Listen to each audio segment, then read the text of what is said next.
जय हिंद। स्वागत है आप सभी का मेरे YouTube चैनल।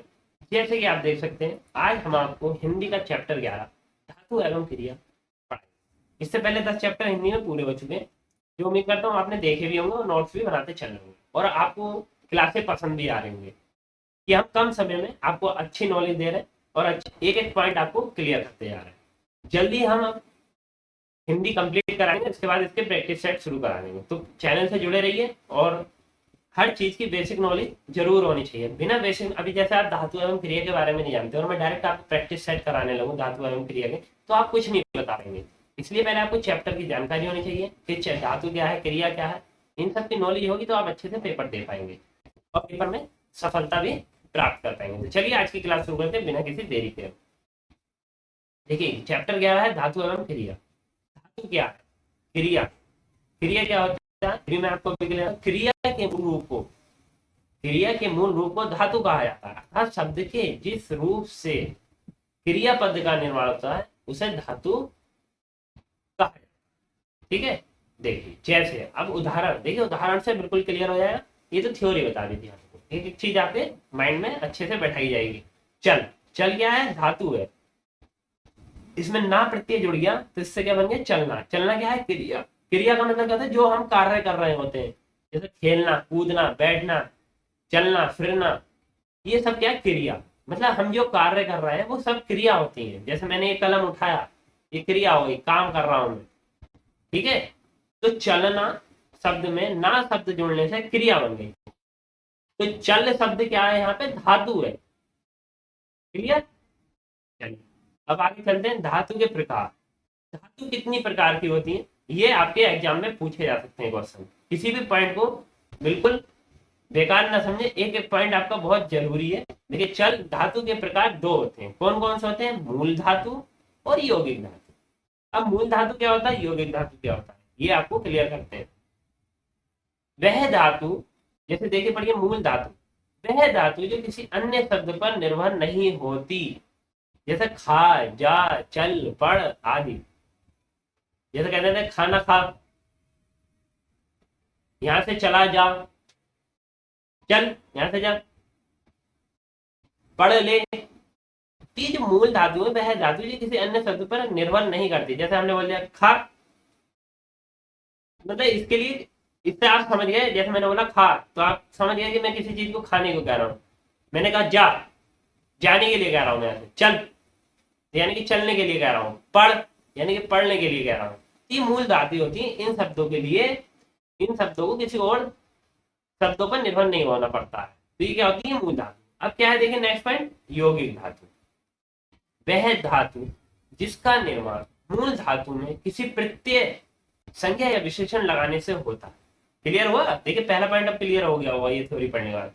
मूल धातु और यौगिक धातु क्या है, वह धातु जिसका निर्माण मूल धातु में किसी प्रत्यय, संज्ञा या विशेषण लगने से होता है। मतलब यौगिक धातु में कोई ना कोई प्रत्यय जुड़ेगा तब वह यौगिक धातु बनेगी। अब देखिए कैसे, जैसे चल क्या है, मूल धातु है, लेकिन इस धातु में आ जोड़ दिया, यहाँ पे आ प्रत्यय जुड़ गया तो क्या बन गया, चला। तो चला शब्द क्या है, यहाँ पे यौगिक धातु, यहाँ से यौगिक धातु का निर्माण हो गया। क्लियर हुआ पॉइंट बिल्कुल। जैसे मैंने कहा चल, खा, पढ़, तो ये क्या हो गई, मूल धातु। लेकिन अब इन क्रियाओं में, जैसे धातुओं में हम कोई प्रत्यय जोड़ देंगे, तो जैसे चल में आ प्रत्यय जुड़ गया तो क्या हो गया, चला। तो क्या हो गया, यौगिक धातु का निर्माण हो गया। और प्रत्यय हमेशा कहाँ जुड़ते हैं, शब्द के आखिरी में। क्लियर, चलिए आगे चलते हैं। अब आता है यौगिक धातु के प्रकार। देखिए पॉइंट, एक एक पॉइंट इसमें आएगा आपका, कोई पॉइंट छूटेगा नहीं। परीक्षा में कुछ भी पूछा जा सकता है, इसलिए आपकी सबकी जानकारी होनी चाहिए। पूछ ले आपसे कि यौगिक धातु के कितने प्रकार होते हैं, आप बता पाएंगे। अगर आपकी जानकारी नहीं है तो नहीं बता पाएंगे, इसलिए मैं आपको एक एक पॉइंट बता रहा हूँ। यौगिक धातु के प्रकार होते हैं 4।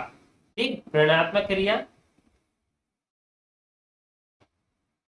संयुक्त यौगिक क्रिया, नाम धातु क्रिया, अनुकरणात्मक क्रिया। ये 4 पॉइंट है। अब इसकी थ्योरी हम आपको बताते हैं डिटेल वाइज, जिससे कि आपको क्लियर हो जाए कि क्या क्या होता है।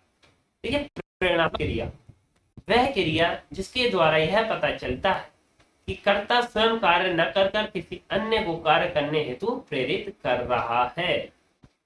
क्लियर हुआ थोड़ा सा थ्योरी से? कहने का मतलब प्रेरणात्मक क्रिया मतलब वह क्रिया जैसे जिसके द्वारा यह पता चलता है कि कर्ता, कर्ता का मतलब क्या होता है? जो कार्य करने वाला स्वयं कार्य न करके किसी अन्य को कार्य करने हेतु प्रेरित कर रहा है, मतलब उसे देखिए अब उदाहरण से मैं आपको बताता हूँ। जैसे मोहन ने सोहन को जगाया, तो यहाँ पे क्या कर रहा है? मोहन सोहन को जगा रहा है, मतलब उसे उठा रहा है, वो स्वयं नहीं उठ पा रहा है, मोहन उसे उठा रहा है। तो यहाँ क्या हो गया? प्रेरणात्मक क्रिया। क्लियर? चलिए, यौगिक अथवा संयुक्त क्रिया, सेकंड पॉइंट पढ़िए। यौगिक अथवा संयुक्त क्रिया, दो या दो से अधिक धातुओं के संयोग से जिस क्रिया का निर्माण होता है यौगिक अथवा संयुक्त क्रिया कहलाता है। जैसे उठना, देखिए उठ क्या है? यहाँ पे खाली धातु है, लेकिन प्रत्यय इसमें क्या हो गया? ये प्रत्यय जुड़ गया ना, तो क्या हो गया? उठना, बैठना, दो शब्दों से मिलकर है मिला हुआ, उठना बैठना चलना फिरना। तो क्या कह रहा है? यही वो ऑप्शन में कह ऊपर कह रहा है, दो या दो से अधिक धातुओं के संयोग से जिस क्रिया का निर्माण हो यौगिक अथवा संयुक्त क्रिया कहलाती है। देखिए उठना बैठना, दो क्रिया हो रही है ना इसमें, एक बार वह उठ रहा है, एक बार बैठ रहा है। चलना फिरना, मतलब यहाँ पे दो काम हो रहे हैं एक साथ। तो यहाँ पे क्या है? यौगिक अथवा संयुक्त क्रिया। ठीक, चलिए आगे चलते हैं। नाम धातु क्रिया, नाम धातु क्रिया क्या है?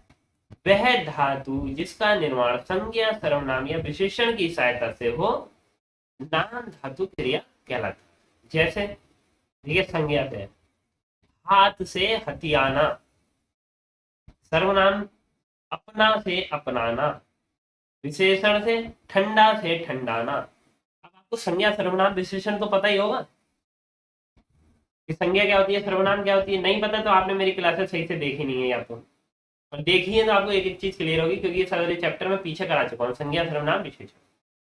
ठीक, हाथ से क्या शब्द बना? हथियाना। अपना से क्या बना? अपना शब्द क्या है? सर्वनाम, तो अपनाना। विशेषण ठंडा, विशेषण मतलब उसकी विशेषता बताई जाती है, ठंडा हो गया वो, तो ठंडे से बना ठंडाना। तो ये नाम धातु क्रिया कहलाता है। क्लियर? चलिए फोर्थ पॉइंट पढ़िए। अनुकरणात्मक क्रिया वह वास्तविक या कल्पित ध्वनियां जिसे क्रियाओं के रूप में अपना लिया जाता है। जैसे खटखट क्या है? एक ध्वनि है, तो इससे क्या बना लिया हमने? खटखटाना। तो ये क्या हो गया? अनुकरणात्मक क्रिया। ठीक है, देखिए थ्योरी पढ़िए। वह वास्तविक या कल्पित ध्वनि ध्वनि जिसे क्रियाओं के रूप में अपना लिया जाता है। जैसे खटखट क्या है? एक ध्वनि है, जैसे हम गेट खटखटा रहे थे, एक आपको आवाज आएगी खटखट की, तो उससे क्या हो गया? अब हम क्या बोलते हैं? खटखटा दो गेट को। तो ये हमने क्रिया अपना ली, क्रिया के रूप में अपना लिया, तो ये क्या होता है? अनुकरणात्मक क्रिया। क्लियर? देखिए धातु क्लियर हो गया वो, उम्मीद करता हूँ धातु से संबंधित। आप धातु क्या होता है, धातु को में जब कोई प्रत्यय जुड़ जाता है तो क्रिया बन जाती है। अब आता है नेक्स्ट पॉइंट, क्रिया। क्रिया क्या है? ये दो चैप्टर हैं इसी में, धातु एवं क्रिया, दोनों के बारे में बताया गया है। जिस शब्द से किसी काम के होने या करने का बोध हो क्रिया कहलाता है। जैसे खाना पीना जाना आदि। ठीक है, आप खाना क्या है? जैसे मैं खाना खा रहा हूँ, तो मैं खाना खाने का कार्य कर रहा हूँ। पानी पी रहा हूँ तो मैं पानी पीने का कार्य कर रहा हूँ। मैं यहाँ से जा रहा हूँ यानी कि मैं जाने का कार्य कर रहा हूँ। तो ये हमारी क्रिया होती है। क्रिया का मतलब कार्य, कि हम क्या काम कर रहे हैं। क्लियर? क्रिया के प्रकार बताइए अगर आपको पता। कितने प्रकार की होती है क्रिया? क्रिया दो प्रकार की होती है। उम्मीद करता हूँ जैसे बेसिक नॉलेज होगी उससे पता होगा। आधों को मैं उम्मीद मुझे यही उम्मीद है कि आधों को पता भी नहीं होगा कि क्रिया के कितने प्रकार होते हैं। तो क्रिया के कितने प्रकार होते हैं? दो प्रकार होते हैं। कौन कौन से? सकर्मक क्रिया, अकर्मक क्रिया। अब सकर्मक क्रिया क्या होती है, क्या आप बिना देखे बता पाएंगे? देखिए तो ये भी मैं क्लियर कराता हूँ आपको। वह क्रिया जिसके द्वारा कर्म हो या कर्म होने की संभावना व्यक्त हो तथा जिस क्रिया का फल कर्म पर प्रत्यक्ष रूप से पड़े सकर्मक क्रिया कहलाता है।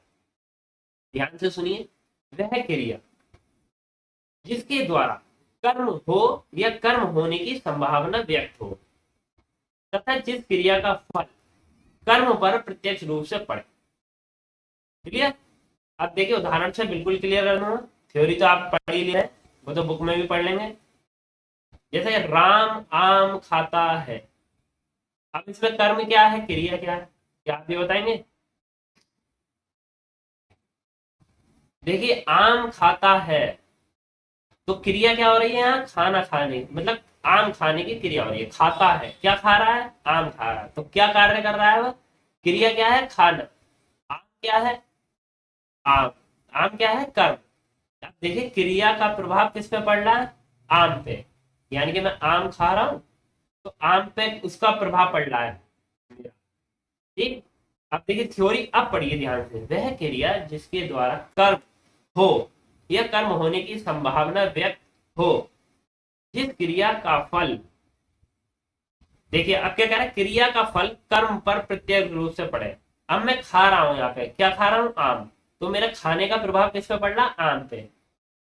क्लियर हो रहा है? जैसे राम आम खाता है, अब आम खा रहा है तो क्रिया, आम क्या हो गया, कर्म, खाता क्या हो गया, क्रिया। क्लियर?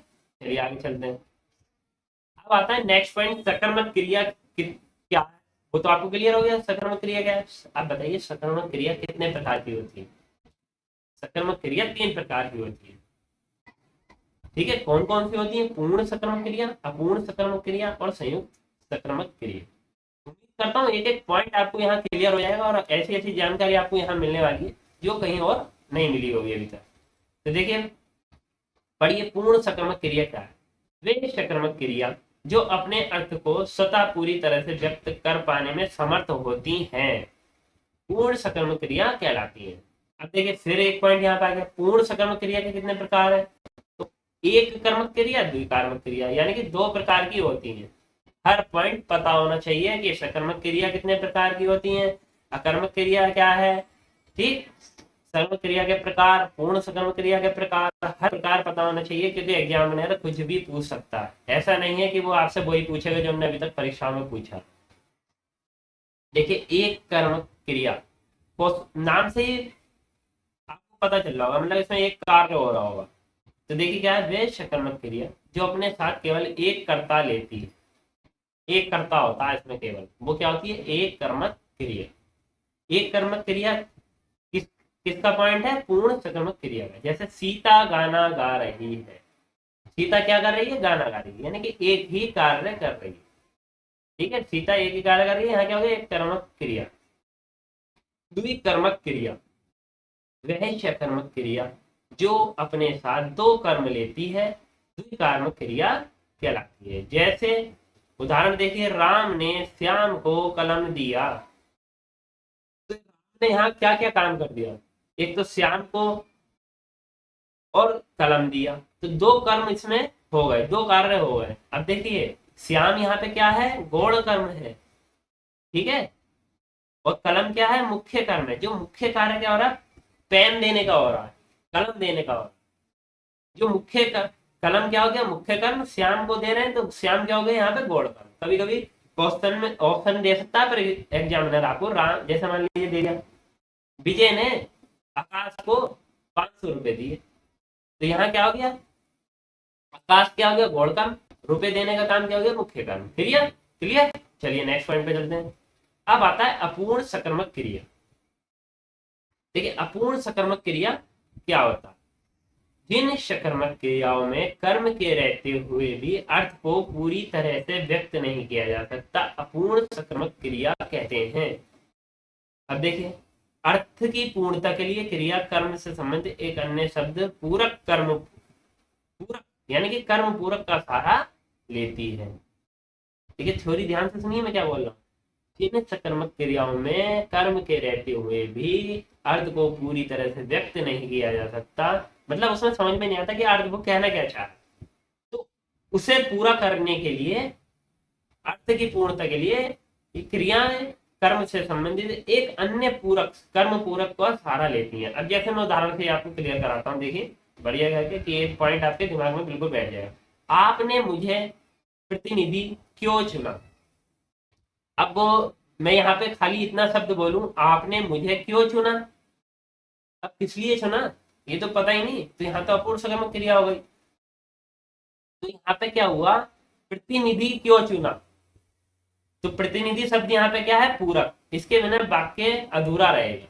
तो प्रतिनिधि क्या हो गया यहाँ पे, पूरक, कर्म पूरक का, ठीक। इसके बिना, इस शब्द के बिना आपको पता नहीं चलता है। जैसे आपने मुझे क्यों चुना,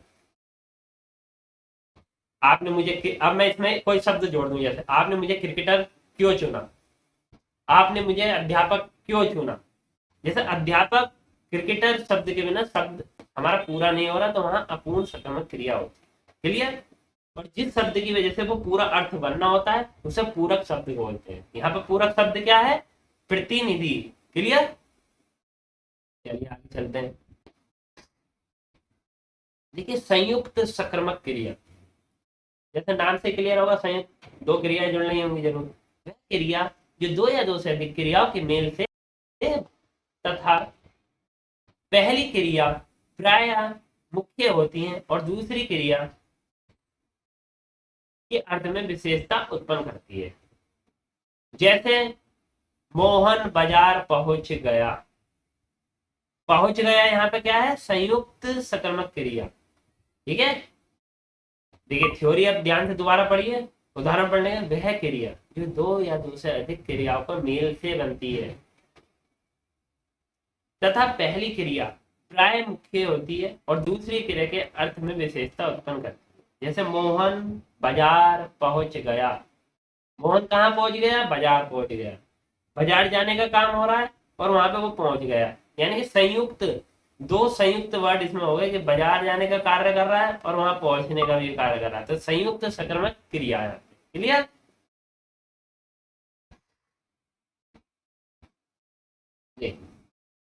अब आता है नेक्स्ट पॉइंट, अकर्मक क्रिया।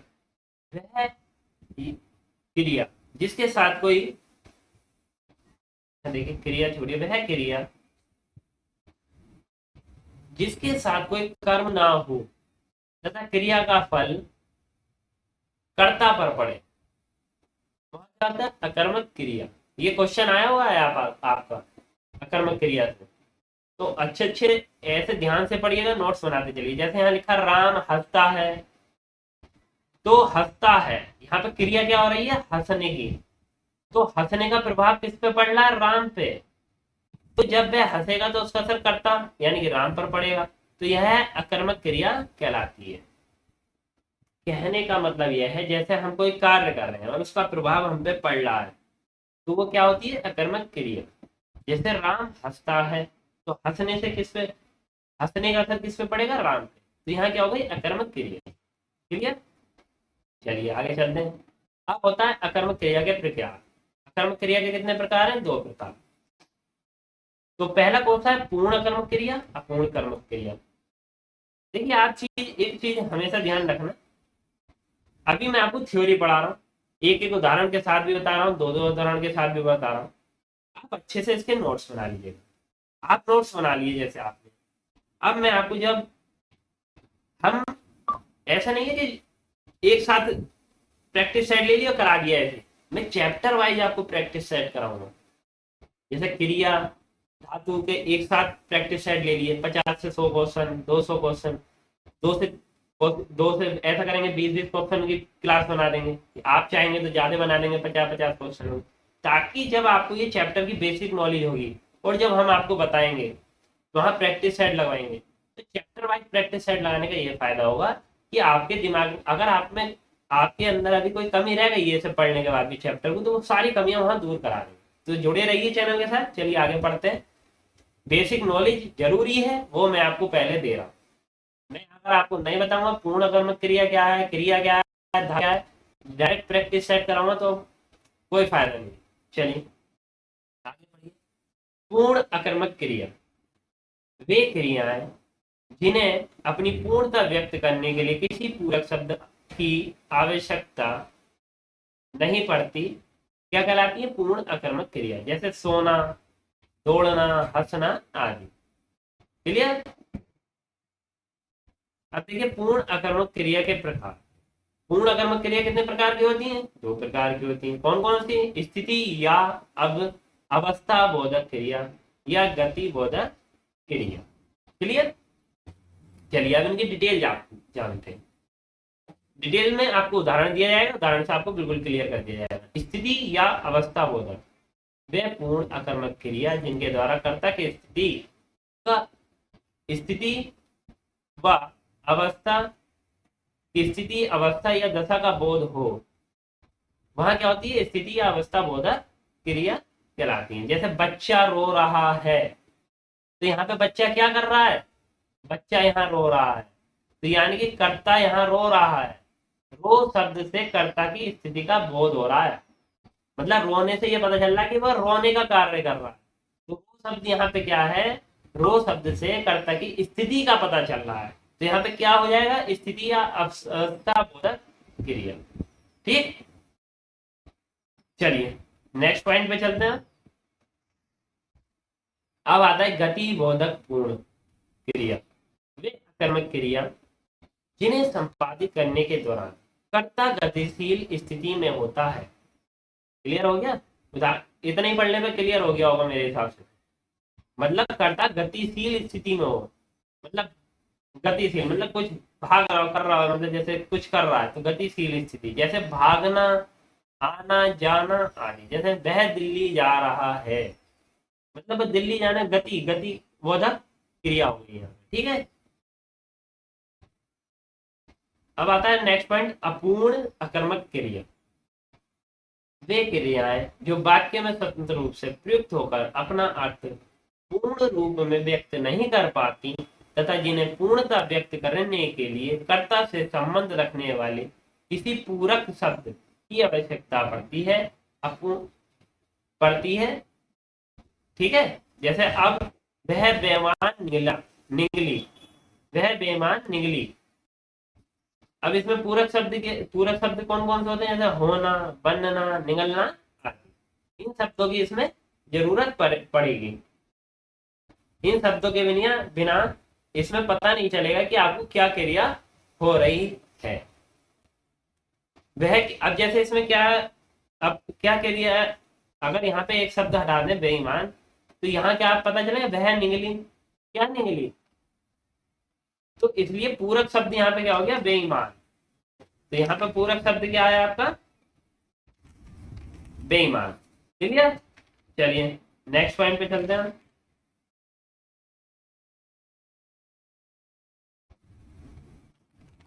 देखिए 16वां पॉइंट आपका, क्रिया के कुछ अन्य भेद निम्न। जैसे सहायक क्रिया, वे क्रिया जो मुख्य क्रिया के साथ प्रयुक्त होकर वाक्य के अर्थ को स्पष्ट एवं पूर्ण करने में सहायता प्रदान करती है, सहायक क्रिया कहलाती है। जैसे मैं बाजार जाता हूँ, जाना, बाजार जा रहा हूँ, तो जाने का कार्य क्या हो गया? मुख्य क्रिया हो गई हमारी। हूँ क्या है यहाँ पे? सहायक क्रिया। सहायक क्रिया के रूप में ये प्रयुक्त हो रहा है।